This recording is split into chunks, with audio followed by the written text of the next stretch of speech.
pessoal, eu sou a Cíntia, fundadora da Estilo 5.0+, uma plataforma de comunicação dedicada para mulheres com mais de 50 anos curiosas, conectadas e interessadas. Uma das sugestões das nossas seguidoras do Instagram foi trazer mulheres com mais de 50 anos para dividir com a gente suas experiências pessoais e profissionais. E hoje eu tenho o prazer de conversar aqui com a Estela Rubio, que aceitou o nosso convite, né, Estelinha? Olá, obrigada pelo convite. Eu que estou honrada aqui de poder contribuir um pouquinho para o canal. Imagina. E deixa eu primeiro falar um pouquinho sobre a Estela, né, como sempre, para vocês conhecerem um pouquinho mais sobre ela. A Estela é formada em comunicação social pela FAP, tem mais de 30 anos de experiência na área de comunicação em agências de propaganda, promoção, marketing cultural e esportivo. Ela foi fundadora da Gaia Oficina de Cultura e hoje ela é proprietária da Gaia Cultural. Então, depois quem for pesquisar, por favor, tomem cuidado, tá? Hoje a Estela está na Gaia Cultural, que é uma empresa que desenvolve e gerencia projetos culturais, esportivos e de responsabilidade social. Ela é especializada em leis de incentivo de grandes empresas com mais de 20 anos de experiência, mas ela hoje vai contar para a gente que não é só para grande empresa não, né? A Estela é esposa, mãe de 2 filhos, ela adora música, adora viajar, estar com a família, faz corrida, caminhada e muito ciclismo, que depois ela vai contar também um pouco para a gente, né? Então, Estela, obrigada, viu, por estar aqui com a gente. Obrigada. Bom, então eu vou começar, a gente vai navegar um pouco das suas experiências pessoais e profissionais, e aí eu vou começar te perguntando ou te pedindo para contar um pouco para a gente sobre você, e por que você escolheu estudar comunicação? Bom, na verdade, meu ideal era fazer história, eu queria muito fazer história, desde pequena, né, e queria ser arqueóloga, na verdade, mas quando eu tinha mais ou menos uns 15, 16 anos, eu tive contato mais próximo, assim, com uma prima que trabalhava com audiovisual. E fiquei encantada. E aí eu falei, não, eu quero trabalhar em televisão, enfim. E aí fui fazer comunicação social com especialização em rádio e TV. Cheguei a trabalhar em algumas emissoras de televisão, mas logo já caminhei para agências de publicidade. Uhum. Durante muitos anos, trabalhei em grandes agências, Ogilvy, Almap, BBDO, entre outras.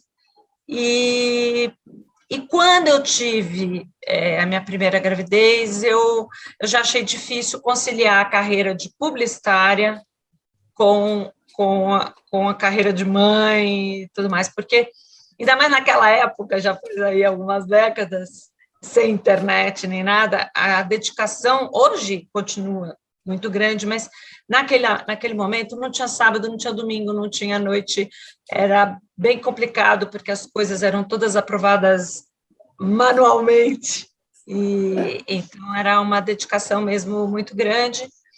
E aí foi quando eu dei uma parada técnica, aí de uns 2 anos, aí eu tive meu primeiro e meu segundo filho, e aí logo na sequência que meu segundo filho nasceu, eu já deu aquela vontade de voltar e tal, e foi quando eu decidi ir para a área cultural. Eu tenho uma grande amiga até que trabalhava nessa área e me convidou para começar a fazer uns projetos com ela. E, na verdade, é a Paula Lavigne, e aí fazer os projetos dela. Ela estava fazendo um filme com a Monique Gardenberg, e foi quando eu iniciei nessa carreira cultural, né? E aí que eu fui entender das leis de incentivo, fui me aprofundar nessa área, amei, e foi quando eu fundei a Gaia, e isso foi em 99, mais ou menos, né, no século passado. Desde então, não parei mais, essa área, para mim, é encantadora, e continuei fortemente. E como eu tinha um foco com leis de incentivo, primeiramente na cultura, mas depois vieram as outras leis de incentivo, né? Que são Lei Federal do Esporte, de incentivo ao esporte, tem as leis sociais, né, que a gente chama, que são as leis de incentivo os fundos do idoso, o fundo da criança e adolescente. Então, são diversas leis que as empresas, as pessoas físicas podem usar seus recursos, seus impostos, né, devidos, um percentual do seu imposto devido para apoiar esses projetos. Então, eu me especializei nisso, e há mais ou menos uns 6, 7 anos, eu foquei no sócio cultural e no sócio esportivo. Então, eu fui para o terceiro setor e meio ambiente, que é onde eu estou hoje, e, enfim, estou cada vez mais empolgada. Então, eu acho que a idade não limita nada, muito pelo contrário, eu acho que eu faço reunião direto com pessoas bem mais jovens, né, que poderiam ser meus filhos, e me dou muito bem, aprendo muito, ensino, e eu acho que tem uma troca muito positiva nisso, né? Então, eu acho que essa carreira de terceiro setor e veio para ficar, agora eu acho que eu vou ficar nisso, porque é o que eu realmente gosto e quero continuar aí fazendo a diferença aí para muitos e muitos projetos bacanas de tantos que tem no Brasil, né? Agora, você falou que você trabalhou bastante tempo, né, nas agências e tal, que são, apesar da loucura toda das agências de publicidade que a gente conhece bem, né, como que foi sair de uma estrutura, né, de empresa e começar o teu negócio, né, do zero? Obviamente você já começou super bem, afinal, um projeto da Paula Lavigne e tudo mais, mas com certeza teve desafios, né? Fala para a gente um pouquinho de o que você sentiu. Primeiro é aquela remuneração mensal, né? Aquele certo que você tem, que você pode se programar melhor e tudo mais. Mas muito também pelo contato diário com a equipe, né? A minha última posição foi como diretora de atendimento, eu trabalhava na época na Liu Lara, mas para você ter uma ideia da loucura que era, eu amamentando, eu ia para a agência, voltava no intervalinho, voltava correndo, amamentava, voltava de novo para a agência. Nossa. Uma vez eu estava com um fotógrafo no carro, porque a gente tinha saído de uma sessão de foto, passei em casa para amamentar e seguir para a agência. Numa dessas, bati o carro, porque você fica na loucura, né? Sim. E foi, então, por esse motivo que eu decidi, não, agora vou dar um tempo. Nesse período também coincidiu assim, uma feliz coincidência de meu marido estar numa posição legal também e poder, né, dar equilibrada no orçamento doméstico, ajudar a equilibrar aí, porque no início tem essa perda mesmo de recursos, claro. Né, só gasta, né? Só gasta. Mas uma coisa que é engraçado, que é uma lembrança que eu tenho, isso já faz bastante tempo, né? Foi essa parada mesmo estratégica, foi em 97, 98. Foi a falta que eu sentia além do contato com a equipe, mas assim, daquele almocinho com as pessoas e a partir daí, eu tive uma carreira muito sola, né? Muito já trabalhando no home office, já muito prestadora de serviço. Então, eu que ia realmente nos clientes e tal. Então, eu sempre trabalhando muito sozinha. E isso, às vezes, faz falta, né? Você quer esse convívio. Sim. de equipe e tal. Isso eu senti muita falta. Mas eu acho que foram as duas grandes... você tem muitos outros ganhos, mas as duas grandes perdas são essas, quer dizer, é o convívio com o time, com a equipe, e essa convivência, né? E essa questão de ter um orçamento mais previsível, né? Sim. Mas, por outro lado, você também, né, arrisca mais, e às vezes ganha muito mais, então tem as suas compensações. Perfeito. E aí, você falou muito, eu sei que você se especializou também nas leis de incentivo e você conhece bastante. Aí você até citou aí rapidamente, e eu achava que só podia ser utilizado pelas empresas e por grandes empresas. Então, você está dizendo não, né? As pessoas podem utilizar. Então, como que isso funciona, né? Para pessoa física, para pequena empresa, que eu acho que é mais o foco aqui. Qualquer pessoa física ou jurídica pode ser um apoiador, né, um investidor em projetos incentivados, né, em todas essas áreas que eu citei, então não só na cultura, no esporte, mas como no fundo do idoso, no fundo da criança, ainda projetos ligados à oncologia, que é uma lei relativamente nova, e projetos também ligados à PCD, a pessoas com necessidades especiais. Então, qualquer pessoa física, qualquer pessoa jurídica pode se habilitar a ser um investidor nesses projetos, desde que façam a sua declaração no modelo completo e tem o imposto a pagar, né? E aí o imposto a pagar, então o percentual desse imposto você pode aportar, em vez de dar para o leão, dar para o projeto, aportar no projeto que você está querendo incentivar. E aí, para pessoas jurídicas, é dividido, tem um percentual dividido. Então, é 4% para cultura, 1% para o esporte, 1% para o idoso, 1% para criança e para adolescente, 1% para projetos ligados à oncologia e 1% para PCD. No total, dá 9%. Então, 9% do imposto devido da empresa podem ser destinados a projetos incentivados. No caso da pessoa física, aí são 6% em qualquer um dos projetos.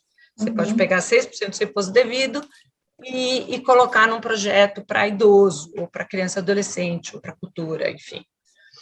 E tem muitos casos de sucesso, por exemplo, a Unimed, até do Rio de Minas Gerais, eles fazem um pool junto aos seus médicos, que para eles aportarem o imposto de renda dele, todos os prestadores de serviço, né, juntam esse valor e aportam num grande projeto cultural, que aí, como contrapartida, os médicos têm ingressos e tal.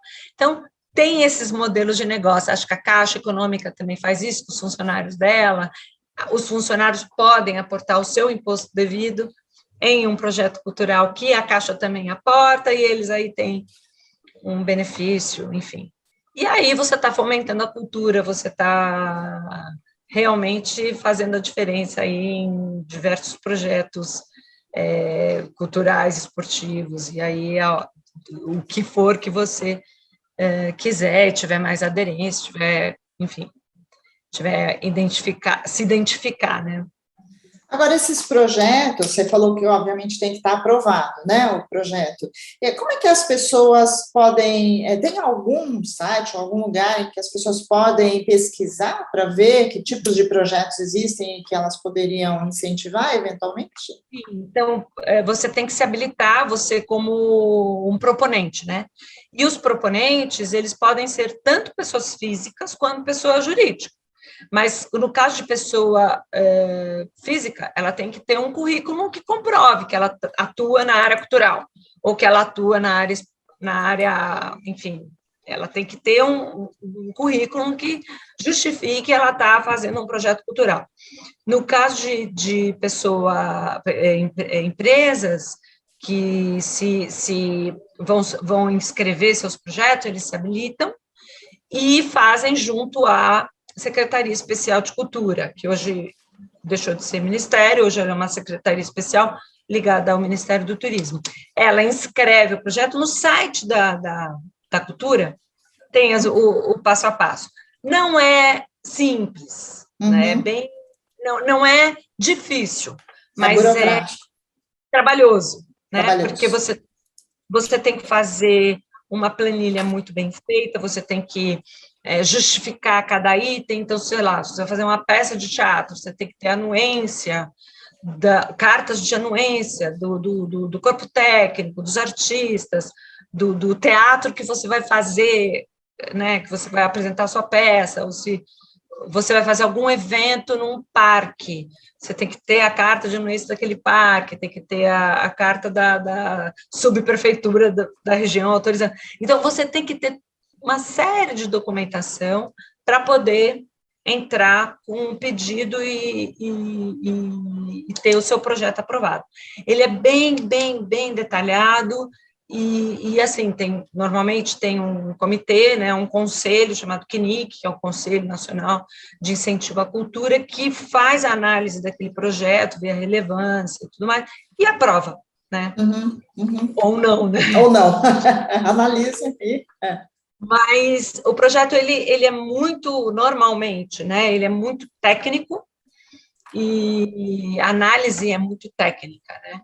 E assim, para cada ministério. Então, por exemplo, no caso de projetos ligados ao esporte, o projeto tem que ser inscrito na Secretaria Especial de Esporte. O projeto do Fundo da Criança e do Adolescente e do Fundo do Idoso é ligado à assistência social. E esses ligados à oncologia e PCD ligados ao Ministério da Saúde. Então, cada projeto você vai ligar à secretaria, ao ministério que for devido, né? Sempre lembrando que a pessoa jurídica que tiver se habilitando a fazer aquele projeto, ele tem que ter, né, na sua razão social, fazer sentido, né, para ela poder ter um projeto cultural, para ela poder ter um projeto ligado à saúde, porque tem que ter tem que ter esse tipo de cuidado, não é qualquer proponente que poderia fazer um projeto ligado à saúde, por exemplo, né? Então cada um no seu quadrado, cada um no seu quadrado. Mas aí, e para as pessoas que querem conhecer projetos que eventualmente elas gostariam de apoiar? Porque às vezes a pessoa quer, fala, pô, eu quero fomentar cultura, esporte, enfim, né, projetos ligados ao idoso, mas muitas vezes elas não sabem que tipos de projeto existem, algum lugar que elas possam pesquisar? É mais difícil de você achar o projeto, mas para você ter uma ideia, eu estava fazendo um projeto aí para a Visa, que eu ajudo na gestão do projeto de Visa Causas, e a gente queria achar projetos incentivados em lugares remotos, e tinha que pesquisar isso. Eu tive muita dificuldade. Eu entrava em contato com as secretarias estaduais de cultura, com as secretarias municipais de cultura para me ajudar a localizar esses projetos. Não é fácil mesmo. Mas você tem, sei lá, você gosta de teatro, o projeto de teatro, a maioria absoluta é incentivada. Ou você quer apoiar alguma... por exemplo, sei lá, a gente tem, até pela Visa, né, no projeto que eu faço a gestão, que é o Visa Causas, a gente tem a Vagalume, que é uma organização não governamental que leva bibliotecas para a Amazônia, para a Amazônia inteira, legal, né? Mas lugares remotos, faz contação de história, é um projeto lindíssimo, e monta as bibliotecas. Ela tem Lei Rouanet, por exemplo, e ela normalmente ela não comunica isso, né? Então, dependendo da área que a pessoa quer apoiar, se é uma área sociocultural, se é uma área socioesportiva, por exemplo, o Raí tem o projeto Gol de Letra, que é uma coisa linda, o Guga Kirten tem um projeto lindo também de tênis, eles têm lei do esporte, o Reação, que aqui é o Flávio Canto, que que foi medalhista na Olimpíada, ele também tem um projeto lindo lá na Rocinha de judô, de formação de judôs, e também de reforço escolar, né?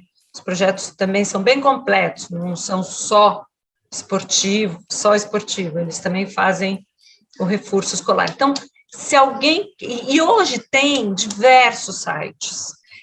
A gente mesmo faz a gestão, eu tenho um site que é o www.euapoio.com.br, que lá tem mais de 70 instituições nas diversas áreas, de meio ambiente, se você quiser equidade racial, equidade de gênero, você tem que saber a tua causa, né? Lá você encontra, e através do site da euapoio.com.br, você pode fazer a sua doação incentivada. Tem todo legal. Que você pode fazer para poder fazer a doação. Então, hoje em dia, como a euapoio.com.br, tem outras plataformas que até fazem uma curadoria, garantem uma idoneidade, né, como a EUAPOIO garante, a idoneidade da instituição, com prestação de conta, com auditoria, então que você pode. A gente, na EUAPOIO também um dos nossos parceiros é o Gerando Falcões, que é com o Edu Lira. A gente apoia também. Então, ele também faz parte da EUAPOIO, assim como ele faz parte do Visa Causas, que a gente faz a gestão. E, então, assim, se a pessoa der um Google, não é difícil achar, porque a maioria das instituições hoje tem incentivo, tem alguma lei, sabe? Ou é o fundo da criança, ou é o fundo do idoso, alguma lei ele tem, porque é mais fácil para... ajuda a sobreviver, né? Não, mas eu acho que essa questão da confiabilidade, né, igual você falou dessa plataforma do Eu Apoio e tal, eu acho que as pessoas ficam, infelizmente, desconfiadas ou desconfortáveis quando não sabem qual que é a procedência. Então, é legal, depois a gente pode deixar até aqui o endereço do site, né, para as pessoas conhecerem. Legal. Já que você sabe que é uma entidade séria. Mas você falou aí, eu me lembro que uma vez a gente estava conversando sobre o Visa Causas, né? Que eu acho que é outro projeto muito bacana, mas que as pessoas ficam também, às vezes, desconfiadas, porque você tem que cadastrar, mas vai cadastrar lá no site, principalmente as pessoas que não conhecem muito bem, porque a coisa do cartão de crédito ainda é confuso para quem não conhece, né? A gente que trabalhou no meio sabe exatamente como funciona. Eu queria que você explicasse um pouquinho dessa coisa do Visa Causas, vocês têm vários projetos bacanas lá dentro, né? E é muito fácil você se cadastrar, não vai custar nada mais, né? Isso aí. Porque as pessoas ficam com dúvida quando elas se cadastram, quando a Visa pede o número do seu cartão. Então, ela pede o número do seu CPF, o nome, vai caminhando, são 5 passos, e na hora que avisa que a plataforma pede o número do cartão, a pessoa desconfia e sai. Isso. Mas o que acontece? A Visa, a bandeira, não tem os seus dados, né? Quem tem os dados é o emissor, é o banco emissor, é o emissor do seu cartão. Então, por isso que ele precisa dos seus dados. E o bacana desse projeto, que ele é muito diferenciado, hoje ele é um case de sucesso, inclusive mundial, começou aqui, já está sendo aplicado na Visa em outros países, porque realmente está fazendo a diferença, e é um projeto que quem faz a doação é a Visa. Então, o portador do cartão só precisa se cadastrar, escolher a causa e a instituição que ele quer, e a partir dali, qualquer transação que ele fizer com o cartão dele, ou débito, crédito, ou online, o que for, a Visa faz a doação. E hoje são 5 causas, né? Temos educação, saúde, animais, idosos e criança e adolescente. E vamos ter mais 3, na verdade, mais 3 causas. Meio ambiente, equidade racial e LGBTQI+, né? Legal. Da diversidade. Então, tem diversos...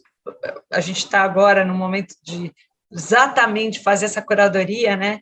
Para identificar as instituições mais... Então, tem diversas. Eu sou suspeita para falar, mas eu sou apaixonada por diversas organizações, todas são muito sérias, fazem um trabalho incrível, e o que é mais, assim, incrível, que as pessoas tinham que verificar, que tinham que constatar, é que com pouco, a diferença que faz, né? A gente realmente, com pouco, faz muita, muita diferença. E a gente tem hoje umas organizações ligadas à equidade racial muito bacana, de fomento, de geração de renda, de capacitação, principalmente da população negra que está empreendendo, a mulher, né? Principalmente da mulher, e assim como as organizações ligadas à LGBTQI+, a população trans sofre muito preconceito, muita dificuldade de entrar no mercado de trabalho, normalmente são desqualificados, né, em termos de capacitação, então precisa de ajuda nessa área de capacitação, e esses programas ajudam nisso, né, apoiam isso. Tem uma questão aqui que é tão inacreditável. A gente trabalha com uma OCIP que trabalha com balé, com bailarinos, é uma escola de dança, e os meninos, o preconceito é tanto que os meninos, quando decidem entrar na escola, são expulsos de casa. Então, para você ter uma ideia, tem até uma casa de acolhimento aí para esses garotos que querem fazer balé, e suas famílias ainda têm um preconceito muito grande e tal. Então, tem uma série de organizações ligadas a todas essas áreas, né, que hoje estão fazendo a diferença, e impressionante como eles estão crescendo com muito esforço, mas cada vez mais você vê que estão fazendo a diferença. E aqui mais quer dizer, a minha causa é refugiada, assim, a minha causa pessoal, né?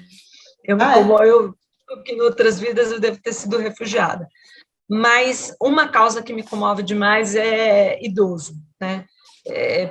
E aí, essa causa é a que tem mais dificuldade de conseguir apoio. Então, a gente tem algumas instituições, uma delas é Velho Amigo. Velho Amigo, meu Deus. É o projeto Velho Amigo. Legal.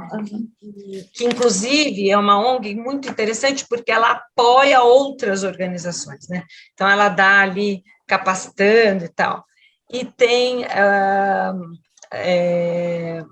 o projeto Vida Brasil, que é uma casa de acolhimento para idosos aí sem família e tal. Uhum. E aí é assim, é muito comovente, sabe? Mas é muito comovente também ver o pouco que você faz, a diferença que você faz na vida deles. Então, esses projetos são lindos, vale a pena quem puder dar uma pesquisada, porque vale a pena. E aí tem o Fundo do Idoso. Você chegou a comentar qualquer coisa essas leis são relativamente novas, né? Fundo do Idoso é mais nova, assim. E ela é uma lei de benefício fiscal federal, né? Em cima do IR, em cima do Imposto de Renda devido, como as outras, só que ela é administrada municipalmente, né? Então, cada município tem a sua... secretaria, não sei. Regulamentação. Ela regulamenta. Tá. Então, por exemplo, tem municípios que querem cuidar de atividades para o idoso, outras querem capacitar para gerar renda. Então, cada município tem aí alguns objetivos diferentes, cada um eles têm a independência, vamos dizer assim, de escolher aí as suas políticas. Então, no estado, na cidade de São Paulo, hoje também a gente está com essa lei, que foi a última a ser regulamentada, já tinha em outros lugares, mas São Paulo, capital, ainda não tinha, Barueri tem, então eles são projetos realmente impactantes, então eu acho que vale aí as pessoas conferirem, porque se tiver ali o seu imposto de renda devido sobrando 6%, ter vários projetos para escolher. E Agora qualquer coisa, pode me chamar. Muito bom, né? Depois a gente vai deixar os seus contatos aqui, que eu tenho certeza que tem gente que vai querer saber mais. Não, agora, com certeza. Estela, eu vi que teve umas mudanças, né? Agora recente, que o governo federal fez, isso impactou muito? Então, impacta, assim, dá um pouco de, assim, eu fico um pouco penalizada para falar português, claro, porque eu que estou em contato agora com várias organizações ligadas à equidade racial, por exemplo,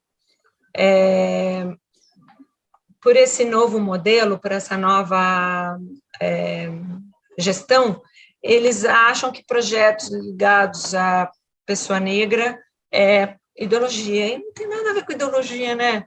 A gente tem aí uma defasagem histórica muito grande, né, com a população negra, então tinha que separar. Então, a nova instrução normativa, ela vai prejudicar um pouco, principalmente grandes museus, porque todos os museus que não são federais não vão poder ter o benefício da lei. Então, isso vai impactar seriamente. Mas você está falando, só, desculpa, deixa eu ver se eu entendi. Desculpa a ignorância se eu fizer uma pergunta meio boba aí, mas você está me dizendo que, por exemplo, um museu aqui que seja de gestão e de propriedade da cidade de São Paulo, qualquer museu não pode receber um incentivo, ou um museu que esteja fazendo, por exemplo, uma exposição específica para a comunidade, sobre a comunidade negra, ou sobre... Não, eu misturei as coisas, desculpa. Tá bom. Misturei as coisas. Na verdade, a questão de projetos ligados à população negra não tem nada a ver com a IEM, nada. Tá bom. É só uma política que eles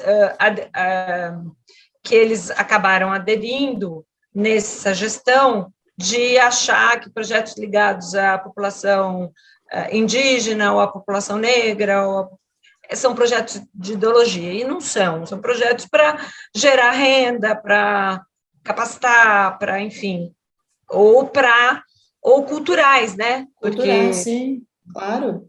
Enfim, com fins... Entendi. Entendi. Culturais mesmo. Isso é uma coisa. Tá. Então, esses proponentes, vamos dizer assim, nem conseguem aprovar projetos.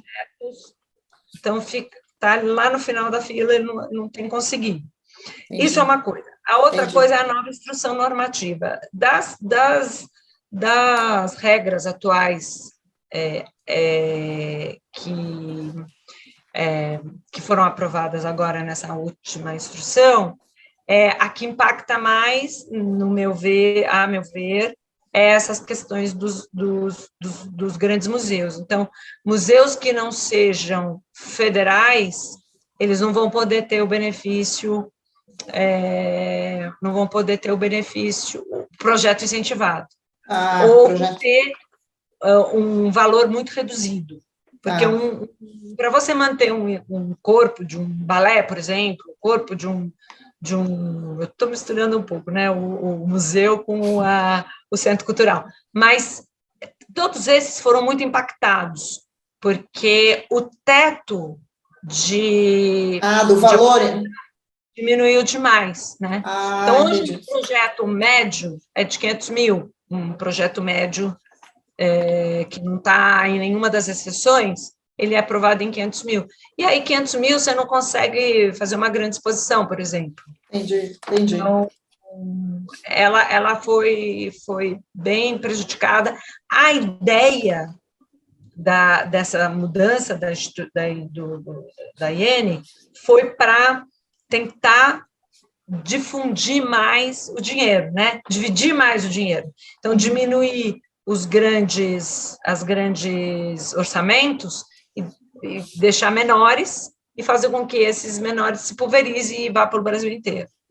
Mas a coisa acaba não funcionando assim, acaba não conseguindo nenhum nem outro, né?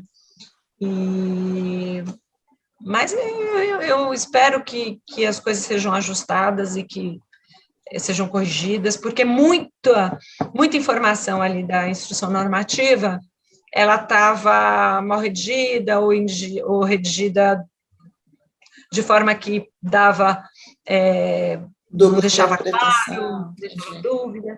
Então, eu acho que tem muito ajuste ainda a ser feito. E assim, um grande impacto também que teve essa instrução, aliás, o maior impacto, é o mesmo investidor, né, um grande banco, que tem uma verba grande de lei, não poder investir mais que 2 anos no mesmo proponente. Então, se eu sou o Gerando Falcões, o Edu Lira, lá com aquele projeto maravilhoso, eu tenho a confiança de um banco muito grande aí, que aporta um valor grande para mim. Aí ele vai aportar 1 ano, vai aportar o segundo, no terceiro não vai poder aportar, porque ele tem que diversificar. Mas você deu a confiança, você está ali, é importante ter a continuidade. Claro, a continuidade. Então, com o objetivo de diversificar os recursos, acaba atrapalhando, né, quem está trabalhando direito, quem está fazendo um projeto bacana. Então, eu acho que vão ser feitos ajustes, eu acho que isso ainda vai sofrer alterações aí, tomara. Vamos torcer. Na verdade, assim, você acho que falou bastante sobre essa questão da área social, porque desde que você abriu ou deu continuidade especificamente à Gaia Cultural, você falou assim, eu estou me focando em projetos sociais. Explica um pouco mais para a gente, assim, que tipo, você já deu alguns exemplos, né?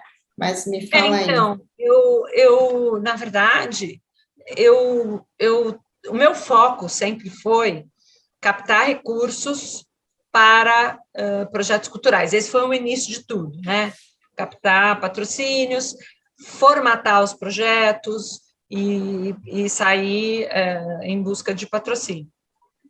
Isso desde o início lá do século passado, eu trabalhei com isso. Em 2015, 2016, já nem pensei muito bem, eu comecei a olhar mais para projetos socioculturais e socioesportivos. Então, eu comecei a trabalhar fortemente com a Artesol. A Artesol é Artesanato Solidário, é uma OCIP também, que é uma organização social de interesse público, né? Que foi criada pela dona Ruth Cardoso, e é para capacitar em geração de renda de artesãs e artesãos no Brasil inteiro. Então, é uma coisa que acho que a maioria das pessoas não sabe, mas o nosso artesanato é riquíssimo, né? Porque a gente tem a influência indígena, a gente tem a influência africana, a gente tem a influência dos artesãos europeus. E juntou tudo aqui. Além disso tudo, a gente tem um bioma riquíssimo, né? Então, a gente pode imaginar aí que a gente tem enfim, um universo gigantesco de possibilidades de artesanato, um artesanato riquíssimo. E aí, lá em 1980 e poucos, a dona Ruth criou a Artesol, e que é justamente para fomentar esse artesanato de raiz, esse artesanato de tradição. E é incrível, porque os artesãos são os melhores, vamos dizer, são os que melhores cuidam da floresta, ou são os que melhores cuidam do bioma, e que preservam a cultura, né? Claro. E aí, o brilhantismo dela foi esse, só consegue se manter se tiver renda, né? Porque senão as famílias vão acabar, porque é uma coisa de pai para filho que passa, né? E aí, então, esse trabalho é incrível, porque ele justamente, ele promove aí a geração de renda e a capacitação, a inclusão digital dessas populações todas. Você vê lá no interior da Amazônia, né, nas tribos indígenas que vendem o seu produto com WhatsApp. Que legal. Eles usam o WhatsApp. E chega, hoje em dia, o WhatsApp chega a lugares inimagináveis. E assim perpetua e divulga, porque a gente consegue hoje, através, né, dessa globalização das redes, vender para fora, né, exportar muito as rendas brasileiras são maravilhosas, né, no Nordeste, as tecelagens, a cerâmica, os entalhes, os trançados, né, trançados de palha, tudo que a gente tem aí. Então, esse é um trabalho que é um dos, né, trabalho que eu faço, que é muito enriquecedor. Mas, além desse, a gente faz as campanhas, agora a gente fez uma campanha com a Menos um Lixo, que é para a limpeza dos oceanos. Então, eu apoio o oceano. Então, várias organizações se juntaram, ligadas à limpeza de rios, de mananciais, de oceanos, de praias, desde um projeto Tamar até uma SOS Mata Atlântica, entre outras, para junto fazer esse trabalho de limpeza aí das nossas águas. Então, promove esse tipo de campanha também. Então, na verdade, o meu trabalho, essencialmente, é captação de recursos para esses projetos, né? Então, também estando no mercado, eu acabo ouvindo que essa empresa ou aquela empresa estão interessadas em investir e, muitas vezes, desenho um projeto para essas empresas, especificamente para ela ser a protagonista desse movimento, vamos dizer assim, né? Então, mas fundamentalmente o que eu faço é captar recursos para projetos sociais e ligados ao meio ambiente. Então, é isso. O olho brilha, né, quando você fala desses projetos, é uma coisa incrível. Agora, eu vou fazer a última pergunta, não vai ser de todo esse teu conhecimento que você tem aí, que é fantástico, eu acho que a gente aprendeu bastante, mas você foi uma das minhas convidadas para dar uma mensagem, né, em homenagem ao Dia Internacional das Mulheres. Aí foi muito interessante o que você falou, que o principal desafio, a principal conquista, na tua opinião, de desafio para as mulheres, era espaço no mercado de trabalho. Então, explica para a gente, né? Como é que, ao mesmo tempo, é a principal conquista e ainda é o principal desafio, é isso? Eu acho que, sim, a gente acompanha, assim, eu tenho a mãe de uma amiga minha, de uma grande amiga minha, que tinha que pedir autorização no cartório, e nem está tão distante assim, né? É a mãe de uma amiga minha. Tudo bem que eu não sou novinha, mas ela tinha que pedir autorização no cartório para poder trabalhar fora. Então, é uma coisa inacreditável isso, enfim, não faz tanto tempo assim. Mas, enfim, quando eu digo que a gente tem aí uma batalha, né, é principalmente porque as mulheres são um pouco invisíveis, tem a questão delas serem, muitas vezes, cortadas, né, aquele machismo estrutural que eles nem percebem, mas as mulheres são cortadas em falas, né, a gente está em uma reunião e sem perceber, eles fazem, homens fazem isso. Mas eu acho que, ao mesmo tempo que essa invisibilidade, essa falta de espaço é uma conquista, a gente foi uma dificuldade, hoje em dia está sendo uma realidade, a gente está cada vez mais tendo espaço, e o que eu acho que foi a maior conquista é que a gente pode optar, isso que eu acho muito importante. Então, se você quiser ser dona de casa, mãe de seus filhos só, e ponto, sim, ótimo, se você tiver possibilidade disso, né, porque tem recurso para isso, maravilha. Então, eu acho que a gente ganhou muito nisso, em ter opção de trabalhar onde quer, onde acha importante, se dividir melhor, e, enfim, eu acho que a gente hoje tem esse privilégio de poder optar. A gente tem um caminho longo ainda a percorrer, né? Principalmente você vê as mulheres em conselho de empresas, ainda é uma coisa muito rara. Sim. Mulheres na direção de empresas é ainda muito raro, temos, mas eu acho que ainda é um caminho muito grande a percorrer, e estamos percorrendo, então eu acho que estão ganhando cada vez espaço, assim, devagar e sempre, mas muito consistentemente. Então, por isso que eu acho que é o desafio e é a conquista mesmo. Estela, muito bom, viu? Bom, a gente chegou, não tenho mais, como diria, não tenho mais perguntas, mas eu queria... Você tem alguma dica para deixar aí para a nossa audiência, para as mulheres 50 a mais? Não, olha, eu acho que 50 a gente está começando a vida. Eu acho que... engraçado, eu tenho uma questão particular que é a seguinte: eu nunca gostei de comemorar aniversário, nunca... Enfim, sempre tive problema, mesmo? não com a minha idade, mas com o meu aniversário propriamente dito. E nesse ano passado, 21, eu fiz 60 anos, completei 60.